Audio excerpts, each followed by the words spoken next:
자비가 풍성하시고 신실하신 하나님 아버지, 지난 3일간 저희를 잘 지켜 보호해 주셨다가 다시 이렇게 주님 앞에 불러 모으시니 감사합니다. 저희를 세상으로부터 구분시키셔서 하나님의 거룩한 백성으로 삼으셔서 이제 하나님 앞에 모이게 하시고, 저희가 특히 오늘은 기도 모임으로 모였습니다. 저희의 모든 필요를 아뢰고 하나님께 감사하고 찬양하고 경배할 때 주님께서 저희의 이 모든 예배를 받아주시고, 특히 저희가 필요한 것들을 하나님의 뜻에 합당하게 간구할 수 있도록 도와주시기를 원합니다. 이 시간에 저희가 먼저 하나님께 기도하기 전에 하나님의 뜻을 알고 하나님을 더욱 깊이 알아가기 위해서 하나님의 말씀을 공부하려고 합니다.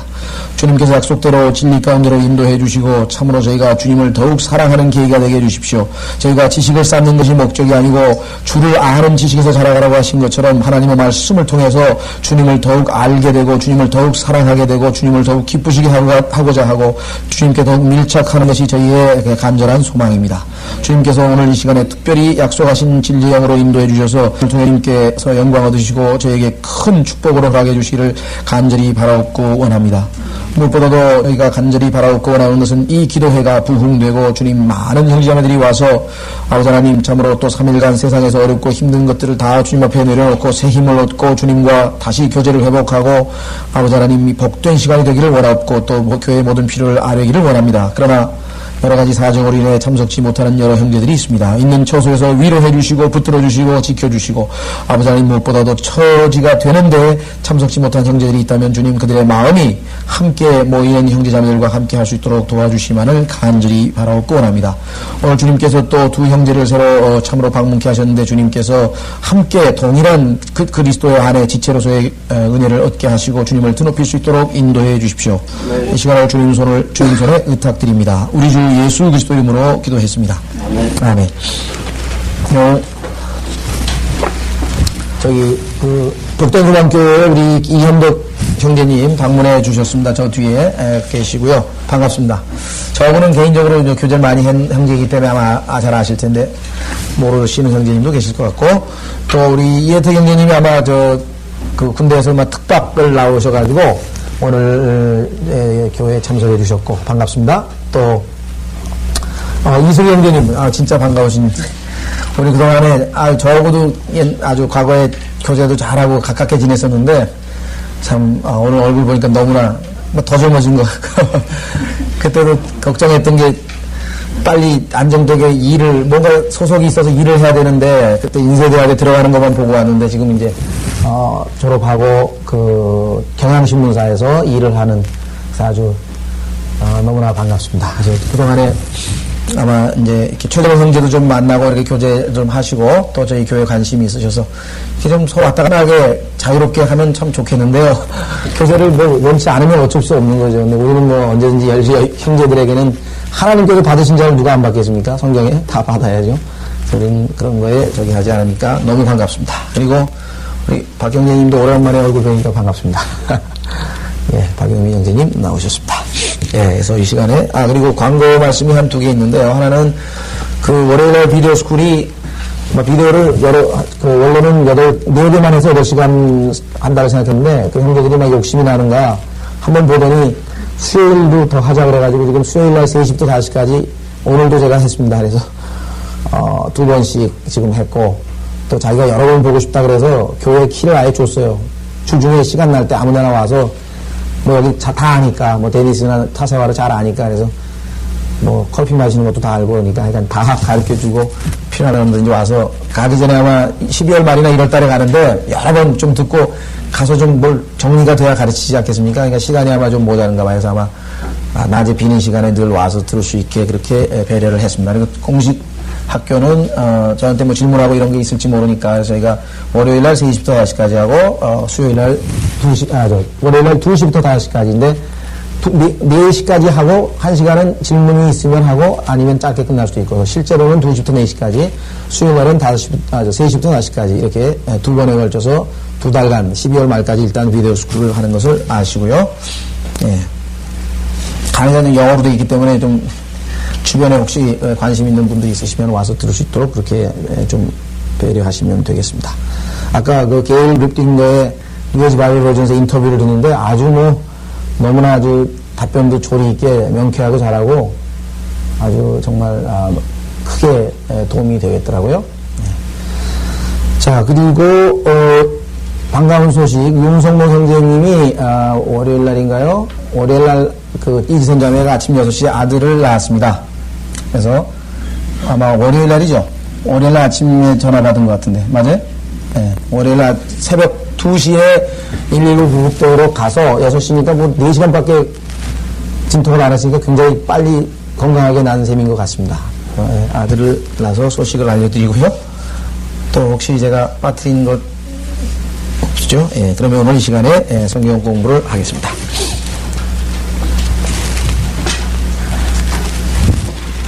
저는 다른 형제들이 감기 걸려서 올해는 난 감기 안 걸리는가 보다 했더니 제가 화요일부터 감기에 걸렸는데 저는 한번 감기 걸리면 오래 가요. 다른 건 모르겠는데 콧물하고 열만 조금 나는데 기침도 안 하고 근데 약간 목이 굉장히 많이 붓는 편입니다. 워낙 좀 목이 약해서 그래서 목소리가 조금 나쁘고 또 작게 할 테니까 그렇게 좀 양해해 주십시오. 자, 우리 이사야서 48장 우리 16절서부터입니다. 이사야서는 66장으로 되어 있기 때문에 우리가 66장까지 다 배우면 우리가 성경 전체를 어느 정도 그죠? 성경과 매치된다 그랬어요. 1장은 창세기와 2장은 출애굽기와 그래서 66장은 계시록과 이렇게 해서 맞아떨어지는 것 우리가 한번 옛날에 처음에 시작할 때 이사야서 처음 시작할 때 어느 정도 매치되는지를 한번 공부를 해본 적이 있었습니다. 하나님께서 의도적으로 이사야서는 66권으로 되어 있다. 왜? 의도적으로 성경 66권을 요약해 놓은 것이죠. 어떻게 알 수 있는가? 40장을 알 수 있잖아요. 40장의 마태복음에 나와 있는 내용이 그냥 인용되어 있죠. 침례인 요한이 내용이 예언되어 있으면서 성경의 39권과 구약의 신약 27권으로 분류되는데 이사야서가 정확하게 그렇게 분류되어 있을 뿐만 아니라 이사야서의 각 장의 주제가 성경 66권의 주제와 정확하게 일치하고 있습니다. 그러니까 성경 전체의 구조를 알고 있는 분이 썼다고 하는 증거죠. 성경은 이와 같이 아주 우리가 신비를 캐내면 캐낼수록 놀라운 책이라고 하는 것을 우리가 알고 있습니다. 자, 16절에 너희는 내게 가까이 나와서 이것을 들어라. 나는 처음부터 은밀한 가운데 말하지 않았으며 그것이 있었던 때부터 내가 있느니라. 이제 주 하나님과 그의 영께서 나를 보내셨느니라. 자, 우선 16절에 보면은 내게 가까이 와서 이것을 들어라 했을 때 이사야서 48장 16절 너희가 누구냐? 너희. 여기 보면은 문맥에서 보면은 이스라엘이라고 볼 가능성이 높습니다만은 실제적으로 이 문맥에서 뒷부분을 보시면은 이때 너희는 거의 모든 사람들에게 다 하나님께서는 자기 자신을 모든 인류에게 전부 계시를 하였기 때문에 여기서는 교회나 또 유대인이나 이방인들 그 어떤 부류와도 상관없는 누구에게나 다 해당되는 것이라고 볼 수 있습니다. 대상이죠. 너희는 내게 가까이 와서 너희는 내게 가까이 나와서 이것을 들으라. 나는 처음부터 은밀한 가운데 말하지 않았으며 하나님은 처음부터 자기 자신을 계시하셨었습니다. 그것이 있었던 때부터 내가 있느니라. 이때 그것이 있었던 때는 그걸 보면 아마 시간이죠. 여기 영어로 보시면 from the time that it was 할 때 it는 아마 시간을 받는 것입니다. 그러니까 그것이 있었던 때부터니까 시간이 있었던 그때부터 내가 있느니라 이렇게 되어 있습니다. 이제 주 하나님과 그의 영께서 나를 보내셨느니라. 자, 여기서 우리가 몇 가지를 좀 살펴봐야 되겠는데요. 자, 첫째는요, 우리가 봐야 될 것이 나는 처음부터 은밀한 가운데서 말하지 아니하였다. 공개적으로 말씀하셨다 그랬는데 이것은 이사야서 45장 18절과도 일치합니다. 한번 확인해 보겠습니다. 45장 18절. 이사야서 45장 19절이죠. 18절부터 보겠습니다. 하늘들을 창조한 주가 말하노라. 왜 우리가 18절부터 보냐면 19절에 나와 있는 그 은밀하게 말하지 아니하였다는 내용이 문맥을 보자면 창조주 하나님, 창조와 관련된 문맥이라는 것을 우리가 볼 수 있습니다. 하늘들을 창조한 주가 이같이 말하노라. 하나님은 스스로 땅을 조성하고 만들었으며 그는 그것을 견고히 세우되 헛되이 창조하지 아니하였으니 사람이 거주하도록 조성하였느니라. 나는 주라 아무도 다른 이가 없느니라. 나는 땅의 어두운 곳에서 은밀하게 말하지 아니하였도다. 나는 야곱의 자손들에게 너희는 나를 헛되이 찾으라고 말하지 아니하였도다. 자, 은밀하게 말하지 아니하였도다. 마태복음 8장에서 예수님께서는 나는 공개적으로 항상 너희들 유대인들 앞에서 내가 공개적으로 항상 얘기를 했는데 이제 와서 나를 잡으러 왔느냐고 말씀하신 적이 있다고 했었습니다. 자, 그러나 우리가 조금 더 확대해서 보자면 이사야 48장에 은밀한 가운데 말하지 아니했다고 하는 것은 하나님께서는 항상 자기 자신을 계시하셨다고 하는 그런 의미죠. 숨어서 계신 분이 아니었고 항상 자기 자신을 계시하셨는데요. 예를 들자면 우리가 몇 구절만 확인해 보겠습니다. 자, 디도서 1장 1절에 보시면 디도서 1장 1절.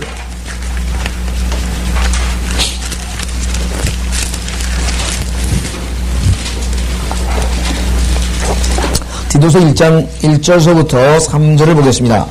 하나님의 종이여 예수 그리스도의 사도인 바울은 이는 하나님의 택하신 자들의 믿음과 경건에 준한 진리의 지식에 따라 영생의 소망 안에서 주어진 것으로 이 영생의 소망은 거짓말할 수 없는 하나님께서 뭐요? 세상이 시작되기 이전에 약속하였다가. 자, 이 영생의 소망을 언제 약속했다고요?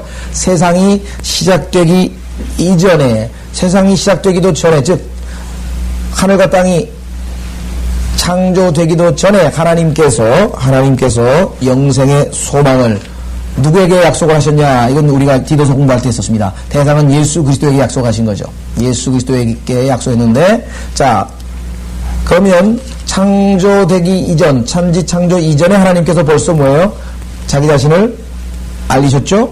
자, 영생의 소망을 약속하셨고, 자, 그 다음에 욥기로 오면은 창세기 1장 1절 이전에, 창세기 1장 1절이 창조되면서 바로 천사들이 찬양을 부른 것으로 봐서 창세기 1장 1절 이전에 천사들에게 자기 자신을 계시하였다는 것을 우리가 알 수가 있습니다. 욥기 38장으로 가시면 하나님께서 역시 천지 창조 이전에 이미 천사들에게 자기 자신을 계시하셨다, 알리셨다고 하는 증거가 욥기 38장에 나와 있습니다. 자, 욥기 38장을 보시면은 역시 창조가 그 상황의 문맥입니다. 그때 주께서 회오리 바람 속에서 욥에게 대답하여 말씀하시기를 지식이 없는 말로 이치를 어둡게 하는 이자가 누구냐?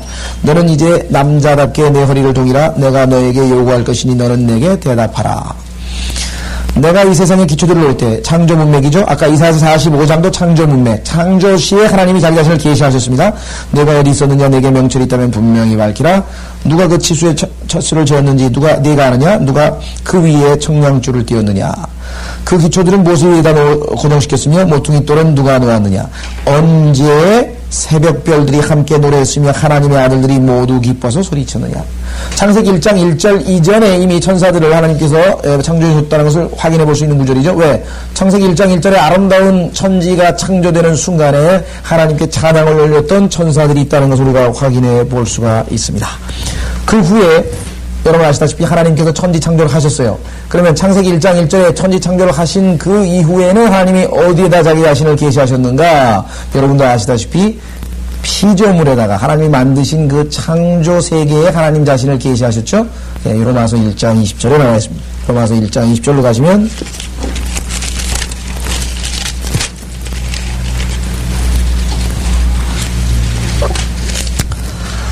로마서 1장 19절서부터 보시면 이는 하나님을 알만한 것이 그들 속에 나타나 있기 때문이니 하나님께서 그것을 그들에게 보이셨습니다.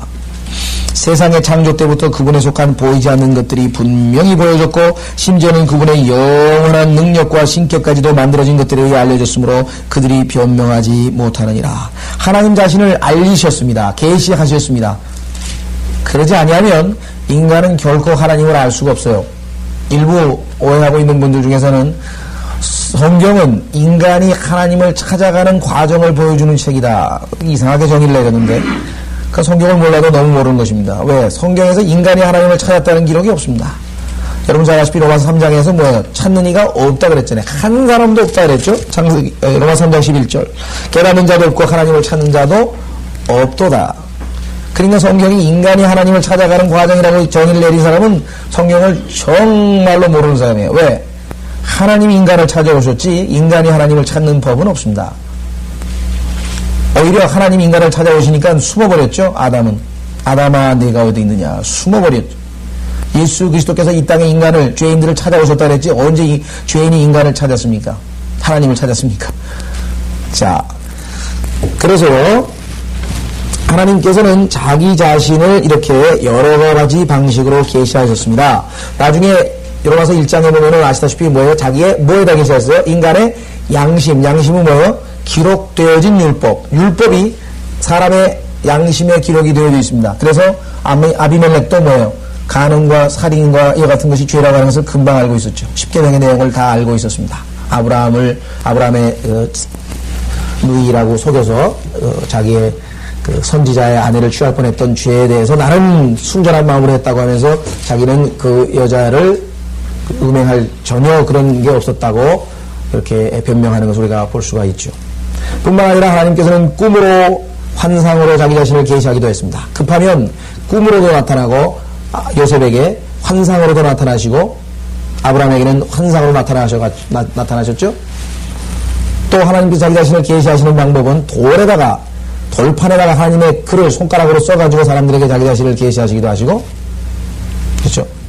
자, 그 다음에는 뭐 하나님께서 또 자기 자신을 계시하시는데, 이제는 아예 뭐예요? 육신으로 나타나셔가지고 하나님을 보여주신, 그죠? 그래서 아무도 하나님을 본 적 없을 때 뭐예요? 아버지의 품 안에 있는 독생자가 아버지를 나타내느니라. 아버지 자신을 계시하시는데, 아예 하나님이 인간의 모습을 입고 찾아 나오셔서 절정이죠. 자기 자신의 계시의 절정. 하나님은 인간에게 계속해서 자기 자신을 알리고 계십니다, 지금. 그죠? 인간의 영이 죽어 있어서 그걸 받아들이지 못하고 뭔 소리인지 몰라서 지금 영적으로 죽은 상태니까 지금 메시지를 못 받는 거죠. 라디오가 고장이 나서 아무리 스캐닝을 돌리고 그래도 이게 지금 전파가 안 잡히는 거지, 제대로 된 거면 딱 잡히면 그냥 잡히게 돼 있다. 그죠? 뿐만 아니라 구약 성경 기록, 로마서 15장에 보면 구약에 기록된 성경을 주셔서 우리에게 자기 자신을 계시하셨습니다. 기록된 성경. 뿐만 아니라 성령께서 또 뭐예요? 예수 그리스도를 알리신다. 성령께서 예수 그리스도를 계시하십니다. 나중에 가면 하나님이 자기 자신을 어디에다 계시하시냐면요. 유대인들 특히 히브리서 8장에 가면은 새 언약을 체결할 때 사람의 생각에다가, 그죠? 생각에다가 그들의 마음에다가 내가 법을 기록해 놓겠다. 그렇게 계시하십니다. 마지막에서는 하나님께서 자기 자신을 가리셨던 자기 자신의 옷을 벗어버리십니다. 그것이 계시록 21장 22절에 하나님께서 완전히 이제 하늘과 땅이 옛 하늘과 옛 하늘이 둘둘둘 말려서 싹 사라지고 하나님 자신이 성전이 되셔서 빛을 비추시고 영광의 빛을 비추시는, 그러니까 하나님께서는 항상 공개적으로 자기 자신을 계시하셨지 여기 이사야 48장에 있는 것처럼 은밀한 가운데 말한 적이 없으시다. 자, 그것이 있었던 때부터 내가 있었느니라. 근데 문제는 여기에 16절에 있어서의 대명사가 이제 주 하나님과, 분명히 지금 36절에는 나라 그랬거든요. 내가 있느니라. 12절을 보세요. 12절 뭐라고 말씀하셨어요? 내가 부른 오 야곱 이스라엘아 내게 경청하라. 내가 그니라. 내가 처음이요 또한 내가 마지막이라. 내가 처음이요 내가 마지막이라. 우리는 계시록 22장에서 확인해 봤었습니다. 누가 그랬어요? 예수 그리스도가 하신 말씀이에요. 그러니까 구약의 예수 그리스도가 구약의 여호와 하나님과 구약의 주와 신약의 주 예수 그리스도와는 같은 분이라고 하는 것을 우리가 확인해 볼 수 있었는데, 여기도 그것을 알아볼 수 있는 좋은 구절이군요. 왜? 분명히 나라고 주어가 나가다가 주 하나님과 하면서 3인칭으로 주어가 바뀌면서 그의 영, 그러면 주 하나님 아버지, 그의 영, 성령, 나 누구예요? 예수 그리스도, 3위일체 하나님을 우리가 확인해 볼 수가 있습니다. 그런 건 성경에 자주 나오죠. 여러분들 빌립이 뭐라 그러세요? 예수님 아버지를 좀 보여주옵소서. 나를 본 자는 아버지를 보았거늘 네가 어찌하여 아버지를 보여달라고 했느냐. 예수님께서 말씀하셨고 나와 아버지는 하나니라고 말씀하셨고, 이사야서 9장에 보니까 예수 그리스도 우리에게 한 아이가 태어났는데 그 아이가 뭐예요? 영원하신 아버지라. 아버지. 예수 그리스도요. 아이가 뭐예요? 아버지. 그래서 아버지와 아들과 하나라고 하는 사실을 성경에서 보여주고 있는데, 여기도 그것을 보여주는 구절 중에 하나입니다. 주 하나님과 그 영께서 나를 보내셨느니라고 말씀하고 있죠. 예. 그러니까 하나님께서 공개적으로 말씀을 하셨는데 그 중에서 가장 계시의 절정은 뭐냐? 예수 그리스도를 보낸 거예요. 하나님이 인간이 돼서 오신 거예요. 그러면 그야말로 눈으로 볼 수 있고, 심지어는 요한일서에서 고백한 것처럼 손으로 만질 수도 있고, 내가 만졌고 들었고 보았고, 이건 뭐 아주 그냥 심지어는 품에 기대가지고, 그죠? 예수 그리스도 하나님의 완전한 계시, 자 나를 보내셨느니라고 성경에서 말씀합니다. 따라서 로마서에서 얘기하는 것처럼 이제는 뭐예요? 하늘에 올라가겠다는 말 할 필요 없고, 땅 깊은 곳으로 내려가겠다는 말 할 필요 없고, 왜? 믿음의 말씀이 입에 가까워 내 입에 있느니라. 이제 하나님 찾으러 막 우주를 찾고 헤매고 지하로 헤매고 어디로 헤매고 그럴 필요가 전혀 없다는 거예요. 만약에 어떤 사람이 마음속에 이르기를 하나님이 없다. 하나님 자신이 그렇게 공개적으로 창세 이전부터 창세 후부터 계속 자기 자신을 계시하셨는데도 불구하고 만약에 하나님이 없다 하면 뭐예요? 그는 어리석은 자라고 성경에서 시편 14편에서 53편에서 두 번에 걸쳐서 강조. 하나님이 없다는 사람은 그건 거짓말이에요. 핑계댈 수 없다고 로마서 1장에서 얘기를 했습니다. 자, 그래서 우리는 다시 결론적으로 하자면 하나님께서는 자기 자신을 창조주 자신을 계시합니다. 그래서 이 세상에 큰 누구도 하나님을 모른다고 할 수가 없다. 자, 결론적으로 요한복음 1장 9절을 보겠습니다. 하나님은 이제 인간에게 더 이상 책임지실 일을 하나도 없어요. 왜? 계속 자기 자신을 알리셨는데 인간이 거부했기 때문에. 요한복음 1장 9절. 자, 세상으로 들어오는 모든 사람에게 비치는 참 빛이 떴으니. 세상으로 들어오는 모든 사람, 이 세상에 태어난 모든 사람에게는 이미 빛이 다 비쳤었어요. 근데 문제는 뭐예요? 어둠이 이것을 깨닫지 못하고 거부했을 뿐이죠. 그죠? 자, 10절. 그가 세상에 있었고 세상이 그의 지음바 되었으나 세상은 그를 알지 못하더라고 분명하게 말씀하고 있습니다. 그래서 인간이 안 찾은 것이지, 인간은 찾지 않고 하나님께 자기 자신을 계시하셔서 분명하게 찾을 수 있도록 하셨음에도 불구하고 인간이 거부한 것이다. 자, 다시 이사야서로 돌아오시면요. 자, 16절에 나와 있는 나는 예수 그리스도라고 하는 것을 우리가 확인해 볼 수가 있습니다. 왜냐하면 49장 5절과 6절을 보시면은 그 예수 그리스도인 것을 우리가 확인해 볼 수 있습니다. 왜 이스라엘이 아닌가를 우리가 확인해 볼 수 있습니다. 혹자는 혹시 이스라엘이 아닌가 그러는데 이스라엘이 아닌 것을 우리가 49장 5절과 6절에서 한번 확인해 볼 수 있습니다. 이제 주께서 이제 자기의 종을 삼으시려고 태로부터 나를 조성하신 주께서 이 자기의 종이 누구냐? 예수 그리스도. 어떻게 알 수 있습니까? 야곱을 다시 자기에게로 데려오시려고 말씀하시니라. 그 야곱하고 종하고 다르다고 하는 것을 여기서 49장 5절에서 확인하죠. 이스라엘이 모이지 않았지만 아직도 내가 주의 눈에 존귀하게 될 것이며 6절도 나와 있습니다. 또 그가 또 말씀하셨도다. 내가 나의 종이 되어 예수님이죠. 야곱의 지파들을 일으키며 이스라엘의 보존된 자들을 돌아오게 하는 것은 쉬운 일이라. 그뿐만 아니라 뒤에 나와 있어요. 뭐라고 되어 있어요? 내가 또한 너를 이방인들에게 빛으로 주리라. 이방인들에게 빛으로 준다고 하는 것은 여러분 아시다시피 사도 바울이 사도행전 13장에서 인용했던 구절이고요. 누구예요? 이방인들의 빛이 예수 그리스도. 마태복음 4장에서 스불론 땅아 너희는 큰 빛을 보았다고 얘기를 했죠. 자, 다시 우리는 이사야서로 돌아오겠습니다. 17절 48장 17절 내 구속주요 이스라엘의 거룩하신 분 주가 이같이 말하노라. 자, 그러면 주 아버지, 그 다음에 구속주 아들, 그 다음에 뭐예요? Holy One of Israel, 이스라엘의 거룩한 분. 역시 여기서도 우리가 삼위일체를 한번 확인해 볼 수가 있겠네요. 예. 자, 나는 너를 유익하게 가르치고. 자, 여기서 유익하게 가르친다는 말은 유익하게 되도록 그런 의미입니다. 그러니까 내가 너를 가르쳐서 너에게 유익이 되도록 영적으로 물질적으로 모든 면에서 모든 방면에서 유익이 되도록 가르쳤다. 내가 가야 할 길로 너를 인도한 주 너의 하나님이라. 이렇게 말씀했습니다. 자, 우리가 그리스도인들에게 영적으로 한번 적용해 보면요. 하나님께서 우리에게 늘 뭐예요? 우리의 유익을 위해서 우리에게 하나님 말씀 가르쳐 주시고 우리에게 물질적으로도 유익을 주시고 또 우리의 건강, 신체적으로도 유익을 주시고 우리가 생각할 때 유익이 아니고 손해처럼 생각되는 경우도 있습니다. 그건 다 뭐예요? 하나님 약속의 말씀에 따라서 모든 것이 결국은 합력하여 우리의 유익을, 선을 이루게 된다는 약속의 말씀이 우리에게 주어져 있습니다. 자, 18절 너는 내 계명들을 경청했어야 했도다. 그랬더라면 내 화병이 강 같을 것이요 내 의가 바다의 파도 같았을 것이며 내 자손이 모래처럼 되었을 것이며 내 배의 후손이 자갈 같아서 그의 이름은 내 후손의 이름이죠. 내 앞에서 끊어지거나 멸망되지 않았을 것이니라. 자, 18절에 나와보니까 너가 누구로 바뀌었어요? 이스라엘로. 그래서 이 옳게 구분을 안 하면요 아주 이 구약은 읽기가 참으로 난감합니다. 주의 종이라고 했을 때 어느 문맥에서는 이스라엘을 가리키고 어느 문맥에서는 예수 그리스도를 가리키고 어느 문맥에서는 dual application 양쪽 다 적용이 될 때가 있고 그래서 이게 성령님께서 올바로 나누게 하시지 않으시면 성경 읽기가 아주 어렵습니다. 자, 예수 그리스도가 아닌 것이 분명한 것은 뭐 계명들을 경청했어야 했도다. 하나님께서 탄식하시는 거 아니에요. 이스라엘이 하나님의 계명을 경청하지 아니하였으므로 말미암아 뭐예요? 화평이 강 같았을 것이요. 우리 찬송 복음성가 있잖아요. Peace like a river. 강 같은 기쁨, 내가 강 같은 평화, 내가 강 같은 평화. 그 평화가 이스라엘에게는 없었습니다. 여러분 잘 아시는 예루살렘이라고 하는 것은 평화의 도시, The City of Peace인데요. The City of Peace. 이스라엘의 예루살렘에는 평화가 없습니다.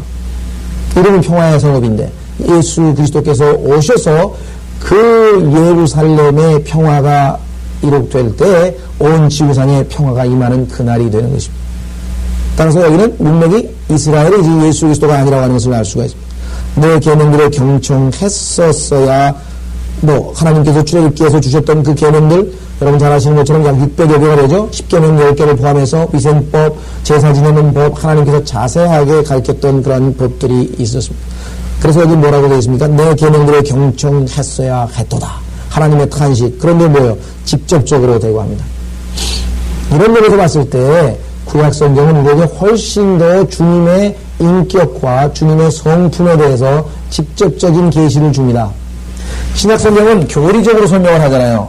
하나님은 사랑이시라. 이게 아니라 하나님은 구약에서 어떻게 말씀하세요? 내가 너를 어미와 같이 어미라고 새끼를 버리는데 나는 너를 버리지 아니하겠노라. 너는 내 계명을 경청했어야 했노라. 내가 너를 구속했노라. 내가 내 영광을 위하여 너를 창조했노라. 이 하나님께서 1대1로 직접적인 대화 화법을 쓰기 때문에 우리가 극단적 세대주의자처럼 구약은 그리스도인에게 필요 없다 이런 식으로 생각하면은요 전혀 그리스도를 아는 지식에서 성장할 수가 없어요. 오히려 구약 성경이 그리스도를 주님을 하나님이 어떠한 분이신가를 알아가는 데는 훨씬 더 우리에게 직접적으로 다가옵니다. 교리적으로 설명하는 게 아니라 아예 아주 1대1로 직선적으로 얘기하잖아요. 야단치 칠 때도 보면은 네가 나한테 매를 얼마나 더 맞아야지 되겠느냐. 이사야서 1장에서 배울 때 얼마나 노골적으로 이걸 하나님 앞에 그거 읽으면서 여러분이 죄 가운데 있으면 뭐예요? 또 찔림 안 받을 사람 있어요? 하나님의 음성이 그냥 직접적으로 들려오는데 그렇죠? 그래서 이 구약 성경은 주님을 알아가는 면에 있어서는 훨씬 더 신약보다 직접적인 계시라고 하는 것을 우리가 확인해 볼 수가 있습니다. 자, 48장 19절. 자, 이스라엘은 아시다시피 18절, 19절의 약속을 주님께서 해주셨는데 계명을 경청하지 않음으로 말미암아 느부갓네살 왕이 왔을 때 이 약속을 받지 못하고 완전히 후손도 끊기고 자손도 다 빼앗기고 아주 심한 고통 가운데 빠지고 말았죠. 자, 내 자손이 모래처럼 되었을 것이며 내 후손이 자갈 같아서 그 이름이 내 앞에서 끊어지거나 멸망되지 않았을 것이니라. 자, 여기 배를 번역한 단어가 있는데요. 이건 여러분들이 참조로 킹잼성경 읽으실 때 이 바울즈라고 하는 단어가 나오죠. BOWEL인데요. 이게 보통 번역이 배로 됐다가 뭐 속으로 됐다가 뭐 마음으로 됐다가 아주 다양하게 번역이 됩니다. 의미 자체는 사람의 속에 있는 거예요. 우리도 그렇죠. 네가 내 속을 어떻게 하냐 이놈아. 그때 쓰는 그 속에 속. 그러면 속이 푹 파인 거 하란 말이에요. 담는. 그래서 사람의 내적인 그런 내용들을 얘기할 때 종합적으로 아주 광범위하게 쓰이는 용어입니다. 49장 1절에도 보면 나와요. 이 표현이 49장 1절에도 거기 보면 뭐라고 하냐면은 주께서 섬들아 내게 들어라 먼 곳에 있는 너희 백성들아 경청하라. 주께서 태에서부터 나를 부르셨고 그 다음에 어미의 배에서부터. 근데 배가 뭐예요? 그게 바울즈 아니에요? 어머니 속에서 속. 그죠? 속마음, 사람의 속에 있는 모든 것들을 총칭할 때 우리가 바울즈라고 하는 말을 썼지. 이것을 의사들이 얘기하는 것처럼 신체 기관의 일부로 해석해서는 안 됩니다. 심적인 영적인 상태를 얘기하는 것이지.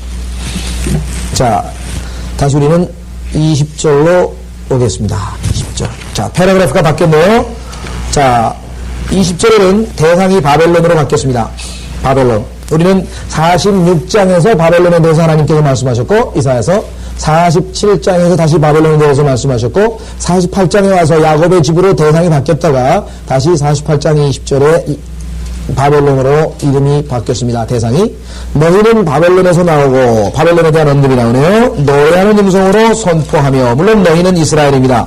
아시다시피 이스라엘이 어디로 잡혀갔습니까? 바벨론 포로로 잡혀갔습니다. 그 바벨론 포로로 잡혀간 이스라엘에게 하나님께서 바벨론에서 나오고 노래하는 음성으로 선포하며 칼데아인들에게서 피하고 이 일들을 말하여 땅끝까지 유포하라. 너희는 주께서 그의 종 야곱을 구속하셨다고 말하라. 구속하셨다. 하셨습니까? 아직 안 하셨죠? 다시 오셔야 하실 것이죠. 예. 그러니까 이미 구속하셨다고 말하는 말은 구속하시고 난 후에 하는 말이죠. 따라서 이것은 교리적으로 미래적으로 적용되는 예언이라고 하는 것을 우리가 알 수가 있습니다. 자, 여러분 잘 아시는 것처럼 구약의 창세기, 출애굽기, 민수기, 그 다음에 레위기, 신명기, 여호수아 이 모든 것들은 궁극적으로는 다 어디에 적용되냐면요. 미래적인 예언적 또는 교리적 적용이 다 가능합니다. 자, 특별히 이 부분을 한번 확인해 보면요. 일단은 진짜 포로로 잡혀갔던 바벨론에 대한 얘기입니다. 거기서부터 나오라는 얘기죠. 그래서 실제적으로 코레스의 명령을 받고 이스라엘 백성들이 나오게 됐었습니다. 자, 그런데 미래적인 사건, 즉 교리적으로는 어디에 적용되는가? 계시록 18장 4절. 또 내가 들으니 하늘에서 다른 음성이 나서 말하기를 나의 백성들아 그녀에게서 나오라. 그리하여 그녀의 죄들의 동참자가 되지 말고 그녀의 재앙들도 받지 말라. 자, 그래서 여기 그녀라고 하는 것이 누군가 아시다시피 바벨론입니다. 큰 음녀 바벨론. 그래서 이사야서 48장 20절에 나와 있는 것을 미래적 적용이 가능합니다. 또 계시록 14장에 가면요, 여러분 잘 아시는 모세의 노래가 나오는데, 모세의 노래, 출애굽기에서 불렀던, 출애굽기 15장에서 미리암이 소고치고 북치고 해서 모세가 불렀던 그 모세의 노래가 계시록에 가면 다시 한번 불리게 될 그날이 온다고 성경에 기록해 놓았습니다. 예, 계시록 14장 3절. 그들이 보좌 앞과 내 짐승과 장로들 앞에서 새 노래 같은 것을 불렀는데 땅에서 구속을 받은 14만 4천 명 외에는 그 노래를 배울 사람이 없더라 그랬습니다. 그렇죠? 예. 출애굽기에서 구속받은 이스라엘 백성들이 15장에서 불렀던 모세의 노래, 그 노래가 다시 불리게 될 그날이 온다는 것입니다.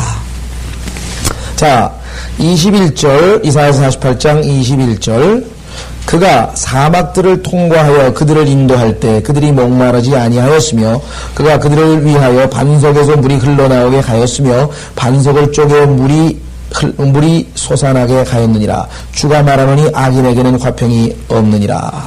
자, 이때 역시 역사적으로는 사막들을 통과하여 언제? 출애굽 때. 그들을 인도할 때 민수기 출애굽기 얘기죠. 목마르지 아니하였으며 바위를 내리쳐서 샘물이 솟아나서 마셨죠. 반석에서 물이 흘러나오게 하였다 그랬죠. 반석을 쪼개어 물이 솟아나게 하였느니라. 다 출애굽기 민수기에 나오는 내용들입니다. 그런데 이것을 고린도전서 10장에서 바울은 반석이 누구라고요? 예수 그리스도. 그래서 영적인 해석을 바울이 적용을 했었던 것을 우리가 알 수 있죠. 자, 뿐만 아니라 이것이 즉 출애굽기와 민수기에 나와 있는 내용이 미래의 대환란 때에 주님께서 재림하시기 직전에 다시 한번 반복될 것을 우리에게 보여주는데요. 자, 대표적인 경우가 시편 78편입니다. 시편 78편을 보면은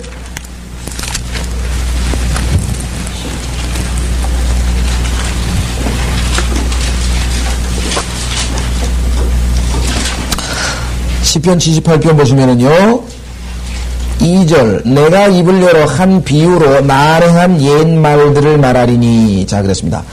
내가 입을 열어 난해한 옛말이라 그랬습니다. 옛말입니다. 출애굽기 때의 얘기인데요. 자, 비유로, 이 비유란 단어는 이게 패러블인데요.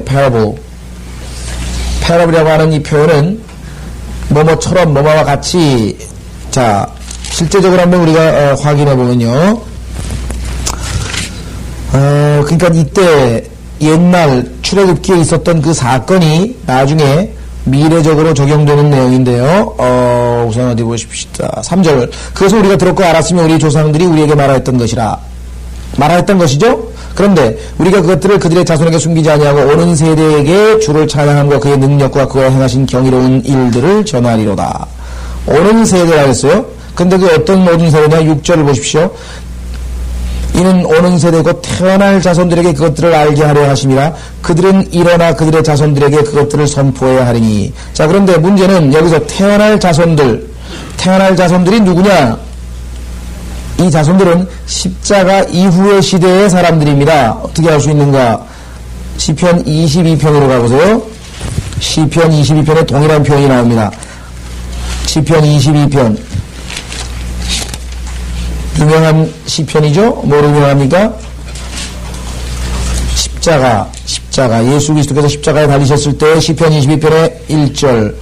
나의 하나님 어찌하여 주께서는 나를 버리셨나이까 어찌하여 나를 이렇게 나왔죠? 여러분 잘 아시는 것처럼 또 12절에 많은 황소가 나를 둘러싸고 14절 내가 물같이 쏟아졌으며 그 다음에 17절 내가 내 모든 뼈들을 셀 수 있으니 18절 그들 가운데서 내 겉옷을 나누고 내 속옷을 제비 뽑나이다. 이와 같은 모든 내용들이 다 십자가의 사건이었죠. 자, 그런데 그 십자가 사건 후에 어떻게 돼요? 30절 보세요. 한 씨가 그를 섬길 것이요 그것이 주께 한 세대로 여겨지자 그들이 와서 태어날 백성에게 그의 의를 선포하리니 이는 그가 이것을 행하셨습니다. 태어날 백성 여기 나와있죠. 태어날 백성 십자가 이후 사건입니다. 미래적인 이야기입니다. 따라서 시편 78편 계속해서 다시 돌아와 보십시오. 시편 78편을 보시면 미래적으로 다시 적용될 것을 우리에게 보여주고 있습니다.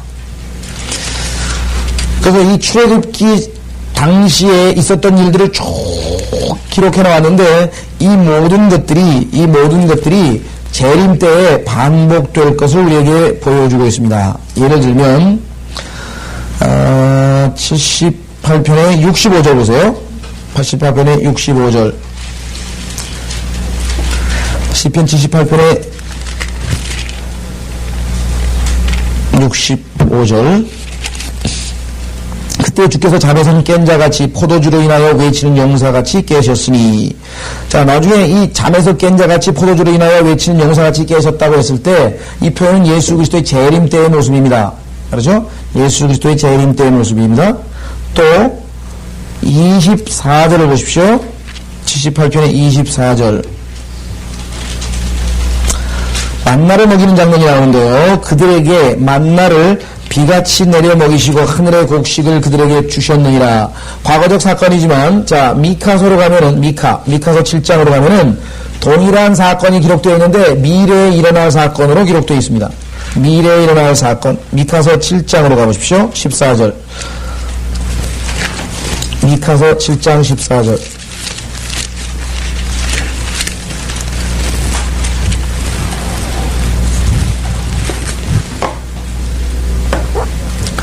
자, 미카서 7장 14절에 주의 백성을 주의 지팡이로 먹이소서 칼멜의 한가운데 삼림 속에서 외로이 거하는 주의 유업의 양떼를 먹이소서 옛날처럼 바산과 길르앗에서 그들을 먹이소서. 자, 여기서 지금 옛날처럼 그랬는데 그 옛날이 뭐예요? 15절에 나와 있네요. 이집트 땅에서 내가 나오던 날들과 같이 내가 그에게 놀라운 일들을 보여주리라. 그럼 뭐예요? 하늘에서 광야에 도망가서 한때 두때 반때를 하나님께서 이스라엘 백성을 부양할 때 하늘에서 만나가 내려와서 출애굽기에 신비로운 이적이 반복이 된다는 것이죠. 어떻게 할 수 있는가? 여러분 아시다시피 바산과 길르앗은 뭐예요? 요단강 동쪽이죠. 거기에서는 이스라엘 백성들이 만나를 먹은 적이 없는 거죠. 광야에서 내가 이집트 땅에서 나오던 날들과 같이 이렇게 되어 있습니다. 따라서 우리는 이 만나가 내리는 그 사건이 재현될 것을 우리가 확인해 볼 수가 있습니다. 그것은 성경에서 곳곳에서 찾아볼 수 있는 예수 그리스도께서 뭐라고 말씀하셨냐면 마지막 날들에 대해서 노아의 날들과 롯의 날들에 대해서 언급하셨습니다. 따라서 창세기 4장 5장 사건 내용은 죽어 직전에 일어날 일들에 대해서 언급하고 있습니다. 반면에 창세기 10장, 11장, 12장, 14장 즉 노아의 롯이 소돔으로부터 도피하는 사건, 구출받는 사건까지의 내용들은 재림 직전의 환란 상황의 모습을 보여주고 있습니다. 예를 들면 역사적으로 봤을 때 제1차 세계대전이라고 할 수 있는 4왕과 5왕의 다국적 전쟁이 창세기 14장에 처음으로 등장합니다. 재림하기 직전에 이 땅에서 계시록 6장에 보면은 그와 같은 다국적 전쟁, 즉 세계대전이 제3차 대대전이 있을 것으로 성경에서 얘기하고 있습니다. 그렇죠? 네, 그래서 성경은 특히 재림에 관한 구절들은 오히려 구약 성경에 신약 성경보다 더 많이 들어 있습니다. 그래서 여러분들 사도행전 7장에서 스테반이 설교를 하다가 여호수아가 들어가야 될 구절에서 예수라고 얘기했죠? 그렇죠. 왜 그래요? 예수 그리스도가 곧 여호수아가 예수 그리스도를 예표했는데 재림 때 예수 그리스도께서 들어가시는 그것이 여호수아가 들어갔던 그 길과 동일한 길에서 그걸 킹스 하이웨이라고 하는데 시내산서부터 시작해가지고 여리코 성을 거쳐서 예루살렘으로 입성하는 그 여호수아가 갔던 그 길이 예수 그리스도의 재림의 여정하고 똑같다 이 말이에요. 그래서 분명히 여호수아가 들어가야 될 구절, 그런데 예수라고 성경에 기록되어 있어요. 한번 확인해 보십시오. 사도행전 7장에 보면은 사람들은 틀렸구나. 왜? 여기 지금 여호수아가 들어가야지 왜 예수가 들어가냐고 얘기를 합니다만은 성령님께서 의도적으로 그렇게 기록해 놓으신 겁니다. 사도행전 7장 45절. 사도행전 7장 45절을 보시면 우리 조상이 또한 물려받아 하나님께서 우리 조상의 면전에서 쫓아내신 이방인들의 땅으로 예수와 함께 가지고 와서 다윗 때까지 이르니라. 예수님이 언제 여기 언약궤를 들고 들어간 적이 있었어요? 성막을 들고 들어가신 적이 있었어요? 없죠? 그럼 여호수아가 되잖아요, 역사적으로 지금. 근데 여호수아가 안 들어가고 왜 예수가 들어가 있어요? 재림 때 동일하게 반복이 될 것입니다. 그래서 구약에 나와 있는 것이 패러블이다, 패러블. 비유다. 그래서 이집트에서와 마찬가지로 하나님께서 하늘에서 내려주신다고 하는 것을 우리가 보여주는 것을 우리가 확인해 볼 수가 있습니다. 자, 그래서 우리는 이사야서 48장 다시 22절로 오겠습니다. 주가 말하오니 악인에게는 화평이 없느니라. 18절과 대절 보세요. 이스라엘이 악인이죠? 왜? 악인이 아니라면 뭐예요? 강물같이 평화가, 화평이 있다고 그랬고, 18절에 바다의 파도 같았을 것이라, 의가. 근데 이스라엘은 지금 뭐예요? 의가 없는 악인이에요. 따라서 뭐가 없어요? 화평이 없습니다. 복음으로도 우리가 적용해 볼 수가 있습니다.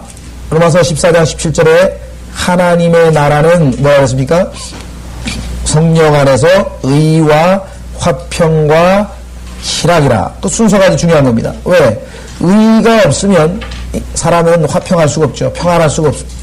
평안이 없으면 기쁨은 가짜 기쁨입니다. 마음이 편하지 않은데 그건 정말 속이는 가증스러운 웃음이죠. 진짜 기쁨이 있어서 웃는 게 아니겠죠. 로마서 5장에서도 순서가 뭡니까? 너희가 믿음으로 의롭게 되었으니 의가 먼저 있고 그래서 뭐예요? 하나님과 화평을 누리자. 그래서 빌리그람이 Peace with God이라는 책을 썼대요. 아주 그럴싸한 제목이죠. 하나님과 화평을 못 누리는 사람은 자기 자신과 화평을 못 누리고 자기 자신과 화평을 못 누리면 이웃사람과 화평을 못 누리고 그건 뭐 전쟁이죠. 결국은 이 땅에서 참다운 화평이 존재하려면 하나님과 화평을 누려야 되고 누가복음 2장에 나와 있는 것처럼 하늘에서 저 높은 곳에서는 하나님께 영광이요 그 조건이 성취될 때 하늘에서 땅에는 사람들에게 화평과 호의로다 이렇게 되겠습니다. 자, 그래서 이 악인에게는 화평이 없느니라 성경적으로 아주 중요한 진리입니다. 왜? 의가 우리에게 화평을 가져다 준다는 게 의. 그건 너무나 당연하잖아요. 이 세상에서도 적용되잖아요. 왜? 죄진 거 없는 사람은 떳떳하잖아. 불안한 게 없잖아요. 경찰을 봐도 두려운 게 없고, 그죠? 나 떳떳한데 죄진 게 없는데 나를 어떻게 하겠다는 거예요. 근데 뭔가 의롭지 못한 사람은 괜히 그냥 뭔가 불안해지고, 경찰만 봐도 뭔가 불안해지고, 혹시 그것 때문에 잡으러 온 거 아닌가? 이렇게 된다면. 예수 그리스도로 말미암아 하나님의 의이신 예수 그리스도를 소유한 자들은 하나님 앞에 로마서에서 뭐라 그랬어요? 하나님이 우리를 위하시면 누가 우리를 대적하리요? 하나님이 내 편인데 그 다음에 온 우주에서 누가 나에게 뭐라 그랬어요? 첫째는 마귀가 우리를 그래도 대적을 하죠. 두 번째는 세상이 우리를 대적합니다. 세 번째는 내 육신이, 내 육체가 나를 대적을 합니다. 그 사실은 뭐예요? 우리가 다 이길 수 있어요. 하나님이 우리 편이니까. 제일 강하신 분. 그래서 악인에게는 화평이 없다. 아주 진리의 말씀, 아주 위대한 성경의 선언입니다. 49장 1절, 오 섬들아 내게 들어라. 섬들 뭐예요? 영국도 섬이고 제주도 섬이고 온 세상의 모든 섬들아 내게 들어라. 먼 곳에 있는 너희 백성들아, 저 땅끝에 있는 먼 곳에 있는 너희 백성들아 경청하라. 주께서 태어날 때 나를 부르셨고, 자 여기도 지금 나가 누군가가 중요합니다. 내 어머니의 배에서부터 그가 내 이름을 언급하셨느니라. 자 성경을 해석하면 5절에 보니까 뭐예요? 이제 자기 종을 삼으시려고 태로부터 나를 조성하신 주께서 야곱을 다시 자기로 데려오시려고 말씀하시니라. 오들이 누구요? 예수 그리스도. 그러면 49절의 1절도 예수 그리스도. 예수 그리스도는 어머니의 태에서부터 뭐예요? 또 어머니의 배에서부터, 어머니의 속에서부터 예수님의 이름이 뭐라고 부르라고요? 태어나지도 않았는데 임마누엘이라 하리라. 그 이름을 임마누엘이라 하리라. 예수, 임마누엘, 이런 이름들이 태어나기 전에 이미 지어진 이름이었죠. 마태복음 1장 21절에 그렇게 여러분들 잘 아시는 것처럼 그의 이름을 예수라 하라. 이는 그가 자기 백성을 그들의 죄들에서 구원할 것이기 때문이라고 아니라고 성경에 말씀했습니다. 여러분들 다 아시는 이삭, 예수 그리스도를 예표하고 있는 이삭도 뭐예요? 태어나기 전에 그 이름을 이삭이라 하라. 이삭은 웃는다는 거죠. 웃었다. 사라가 하도 기가 차서 내가 지금 나이가 몇 살인데 나로부터 자식을 얻는단 말이야 하고 킥킥 장막 뒤에 숨어서 웃었는데 하나님께서 불신의 죄를 기억나게 해주기 위해서, 그렇죠? 자식 부를 때마다 그 죄가 생각났을 거 아니에요. 이사가 할 때마다 아이고 내가 웃었지. 그때 거기다가 또 뭐예요? 안 웃었다고 거짓말까지 쳤지. 웃었느니라. 여러분들 아니라고 우겼는데 나중에 백보자 심판에 가가지고 네가 나를 거부했느니라. 그걸 어떻게 견딜 것 같아요? 우리가 예수 그리스도를 영접했으니까 다행이지만 예수 그리스도 영접 안 하고 교회 열심히 다니고 그래 열심히 다니는데 거기 가가지고 하나님께서 마귀와 그의 천사들을 위하여 준비한 처소로 가라고 딱 하면은 그때 가서 뭐라 그러세요? 저는 주님을 믿었습니다. 그럼 주님께서 뭐예요? 안 믿었느니라. 어떡할 거예요? 마음으로 믿으라 했지 교회 가니라 그랬냐. 이거 참 보통 일이 아닐 거라고. 사라도 들통나서 했어요. 사라가 사실은 이게 백보자 심판에서 심판받는 사람의 전형적인 상징이구나 이거. 딱 숨기려고 그랬는데 하나님께서 웃었느니라. 꼼짝 못하네. 자, 그래도 역시 이삭이라는 이름을 미리 지음을 받았던 것을 우리가 알 수 있습니다. 더더군다나 4장 2절까지만 하겠습니다. 4절까지 되겠군요. 4절. 자, 주께서는 내 입을 예리한 칼같이 만드셨으며 그의 손 그들의 나를 숨기시고 나를 갈아서 번쩍이는 화살로 만드사 그의 화살통에 감추시고. 예리한 칼. 예수 그리스도는 뭐예요? 예리한 칼. 말씀은 뭐예요? 예리한 칼. 계시록 19장 15절에서 예수님의 입에서 나오는 칼로 사람들을 심판하시죠. 뿐만 아니라 그들의 나를 숨기시고, 성경에 보니까 예수님은 뭐예요? 아버지의 품 안에, 그죠? 아버지의 품 안에 있던 독생자가 그를 나타내셨느니라. 요한복음 1장 18절에 나오죠? 예수 그리스도의 품 안에, 하나님의 품 안에 숨겨져 있던 예수 그리스도. 나를 갈아서 번쩍이는 화살로 만드사 그의 화살통에 감추시고. 문제는 어디 있느냐? 3절 4절에 가서 갑자기 이스라엘로 대상이 바뀌어버리는 데 문제가 있는 거예요. 그러니까요, 성경을 읽다 보면은 금방 긍정적인 얘기하다가 금방 부정적인 얘기하다가 금방 긍정적인 얘기하다가 금방 부정적인 얘기하다가 금방 이스라엘 얘기하다가 금방 예수님 얘기하다가, 그게 올바로 안 나누면 이게 뭐 그냥 구약성경을 읽다가 정말 사람이 돌아버리는 거예요. 무슨 소리가 하는지 모르겠는 거예요. 하나님께서 왜 올바로 나누라고 하셨는가? 대표적인 케이스가 이사야서 61장입니다. 보세요. 이사야서 61장 어떻게 했나?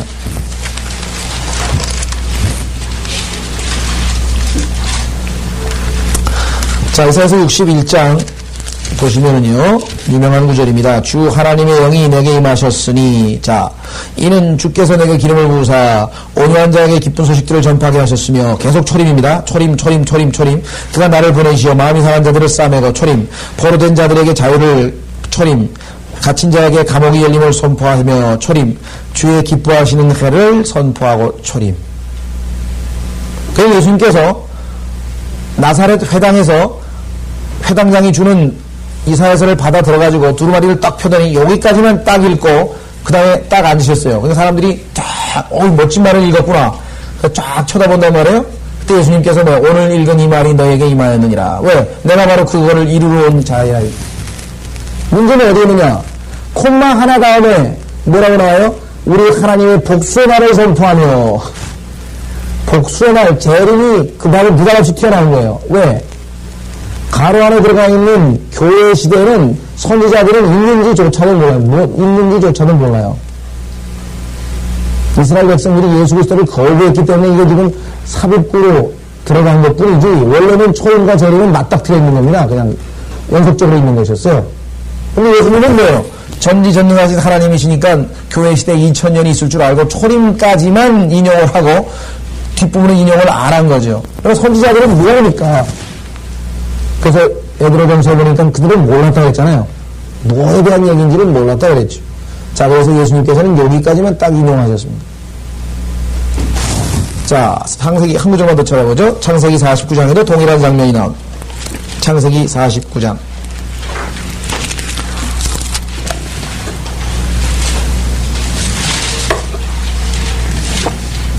창세기 49장 24절. 요셉의 활이 더욱 강하고 그의 손의 팔이 야곱의 능하신 하나님의 손을 통해 강해졌으니 거기에서 목자 곧 이스라엘의 돌이 나오도다. 여러분 잘 아시는 것처럼 예수님께서 오셨을 때 나는 선한 목자가 요한복음 10장. 그러나 예수님은 뭐예요? 돌. 언제 돌이에요? 다니엘서 2장에 보니까 손으로 하지 않은 돌이 하늘로부터 내려와서 발을 쳐서 이방인의 왕국들의 형상을 상징하는 그 형상을 다 무너뜨려 버렸죠. 돌. 돌이신 예수님은 뭐예요? 재림하시는 예수님. 목자이신 예수님은 초림하시는 예수님. 그렇죠? 49장 11절에도 있네요. 그가 그의 나귀 새끼를 포도나무에 매고 그의 암나귀 새끼를 선변에 포도나무에 매며. 여기까지가 초림이죠. 포도나무에 매며 인도합니다. 그러나 어떻게 돼요? 그의 옷들을 포도주로 빨고 그의 의복은 포도주의 피로 빨았도다. 이사야서 63장에 보면은 파란에서 포도주로 물들인 피로 물들인 적신옷을 입고 오는 자가 누구냐? 왜? 재림하실 때 예수 그리스도는 진노하시는 하나님, 포도즙틀을 밟는 하나님, 심판하시는 하나님, 복수하시는 하나님, 예수 그리스도를 거부한 이방인들을 모조리 모아서 묶어서 불에 던지시는 심판하시는 하나님으로. 이와 같이 구약 성경을 읽을 때는 플러스 마이너스 긍정적이 있다 부정적이 있다 부정적이 있다가 막 바뀝니다. 이게. 그래서 뭐예요? 그 말씀에 실족하여 넘어지는 자들이라고 베드로전서에. 그러니까 성경에 있다가요, 무슨 이런 책이 다 있니? 뭔 얘기를 하는지는 모른다. 우리가 올바로 나누어야 될 그 필요성에 대해서 우리가 한번 확인을 해봤습니다. 자, 그래서 49장 3절에 이스라엘로 바뀌었어요. 내게 말씀하시를 오 이스라엘아 너는 나의 종이라 네 안에서 내가 영광을 받으리라 하시기에 미래의 일입니다. 주님이 오시면 이스라엘이 이제 영광을 받을 건데요. 문제는 뭐냐? 49장 4절 내가 말씀드리기로 이스라엘이 뭐라고 고백하냐면요. 내가 헛되이 수고하였으며 쭉 2000년 동안 돈 벌어왔는데 적그리스도가 다 가져가 버렸죠. 내가 헛되이 수고하였으며 아무것도 아닌 것과 헛된 것을 위하여 내 힘을 소모했나이다. 쓸데없는 일에 2000년 동안 이스라엘은 몽창 힘을 썼습니다. 그러나 나의 심판이 분명히 주와 함께 있고 나의 사역이 나의 하나님과 함께 있느니라. 그러고 나서도 이스라엘 백성들은 어떻게 해요? 그래도 이것이 다 하나님께서 우리에게 주시는 시련이다 하면서 여러분 잘 아시는 트레블랑카, 부켄바우트, 아우슈비츠, 이 히틀러가 만들어놓은 가스실 수많은 수용소들에서 이스라엘의 랍비들이 죽어가면서 뭐예요? 그러니까 회당같이, 회당도 없었지만요. 그 수용소하고 회당이죠. 모여서 토라를 읽고 율법을 읽고 하면서 뭐라 그랬겠어요? 그래도 내가 헛되이 수고하였지만 하나님의 심판이 우리와 함께 있고 하나님께서 우리를 심판하신 그죠? 나의 일이 우리의 수고 우리 일한 것이 뭐예요? 내 하나님이 나의 힘 죄송합니다. 나의 사역이 일이란 말이죠. work 나의 하나님과 함께 있느니라. 여전히 그래도 자기의 신앙을 그죠? 고백하는 얼마나 비참해요. 가스실에서 600만 명이 죽어가는데 그것을 뭐라고 해요? 하나님의 심판이 우리와 함께 하는도다. 맞는 얘기죠. 왜? 예수 그리스도를 넘겨주면서 뭐라 그랬어요? 우리는 시저밖에는 왕이 없습니다. 시저, 마귀와 예수 그리스도 둘 중에 하나 선택해야 되는데 메시아를 버리고 시저 마귀를 선택했던 이스라엘 백성들, 그리고 뭐라고 외쳤어요? 우리의 피를, 그 사람의 피를 우리와 우리 자손에게 돌리라. 빌라도는 지금 손 씻으면서 뭐예요? 이게 무죄, 죄 없다. 왜? 그가 시기로 그들이 그를 시기함으로 넘겨주었음을 알았습니다. 빌라도는 원인도 알았고, 잠에 없다는 걸 알았고, 3번에 걸쳐서 무죄라고 선포했는데, 그래도 죽이라고 하니까 할 수 없이 뭐예요? 세상 사람의 인심을 사기 위해서 빌라도가 예수 그리스도를 넘겨줬는데, 그때 이스라엘 백성들이 뭐라고 외쳤습니까? 시저 이외에는 왕이 없는데 자기가 유대인의 왕이라 했으니까 이런 자는 죽여야 된다 그랬죠. 그런데 이런 짓을 또 언제 합니까? 적그리스도가 나타날 때, 초림 때 예수 그리스도를 거부한 자들이 적그리스도가 나타날 때 3년 반 계약을 체결하고 중간에 어떻게 돼요? 이스라엘을 박해하는 그 적그리스도에게 속아서 다시 메시아로 받아들이게 될 것입니다. 그래서 이스라엘 백성들은 그들이 자초한 대로, 심은 대로 그대로 거두게 되는 것이죠. 그래서 내가 헛되이 수고했으면 아무것도 아닌 것과 헛된 것을 위하여 내 힘을 소모했었나이다. 쫙 돈 들여가지고요, 1차 세계대전에 열심히 돈 걷어가지고 영국에 갖다 바쳤어요. 그래서 영국 사람이 1918년 발포화 선언에 의해서 나라를 세워주겠다, 땅을 돌려주겠다, 이렇게 얘기를 했습니다. 처칠이 갑자기 등장해가지고 한다는 소리가, 아랍 사람들이 우리가 만약에 이스라엘 유태인에게 땅을 돌려주면 아마 이것을 우리에게 석유를 공급하지 않을 것이다. 그렇게 해서 국가적, 소위 말하면 국가 안보를 위해서는 이스라엘에게 땅을 줄 수가 없고, 이렇게 해가지고 취소시켜버렸어요.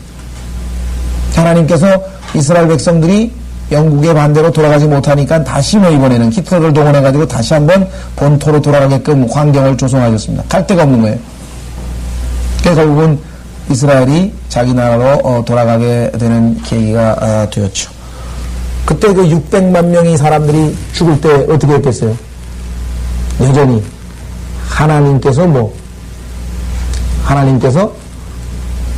함께 여전히 우리와 함께 하신 그 시련 가운데에서 오늘 보시는 것처럼 이스라엘 백성들이 예수 그리스도를 거부한 그 대가를 당하는 장면입니다. 예, 다음 시간에 우리가 5절서부터 49장 5절서부터 공부를 계속해 나가겠습니다. 오늘 시간에 우리 기도를 하겠습니다. 기도 제목이 뭐냐면 우리 개인 기도 제목에 우리 그 철호 형제님, 우리 신재 형제님과 최영희 자매님의 그 큰아들이십니다. 큰아드님, 좀 여러가지 문제가 많이 얽히고 좀 힘드신데, 이 모든 문제는 하나님께서 신철호 형제를 사랑하시고 질투하시기 때문에 그렇습니다. 하나님께로 나와 있는 마음이 딴 데가 있으면은 하나님께서 어려운 상황을 우리에게 주시는 경우가 대부분이죠. 대부분의 경우 뭐냐면 우리가 마음이 딴 데 팔려 있을 때 하나님께서 우리를 자기에게로 마음을 돌이키게 하시는 방법이에요. 모르겠어요. 제가 신앙 경험이 짧으니까 그렇지만 저도 한때는 아주 이 딴 데 마음을 뺏겨가지고 하나님보다 먼저 내 마음속에 차지하고 있는 것이 있을 때는 하나님께서 저도 한 번은 하여간 열병을 되게 알아가지고 하여간 회개하고 돌이킨 적이 있었는데 알게 해주시더라고요. 막 열이 막 39도 40도 가까이 가가지고 막 정신이 하나도 없는데도 벌써 딱 성령께서 찔림을 주시는 거예요. 아, 내가 왜 이 일을 지금 당하고 있는가? 원인은 하나뿐이었어요. 마음이 누구에게로 가 있었냐면은 하나님 이외의 딴 것에 가 있었습니다. 우선순위가. 하나님께서 뭐예요? 사랑하시는 자를 징계하시는 것이죠. 질투하신다. 하나님께서는 질투하시는 하나님이시라고 성경은 말씀하고 있습니다.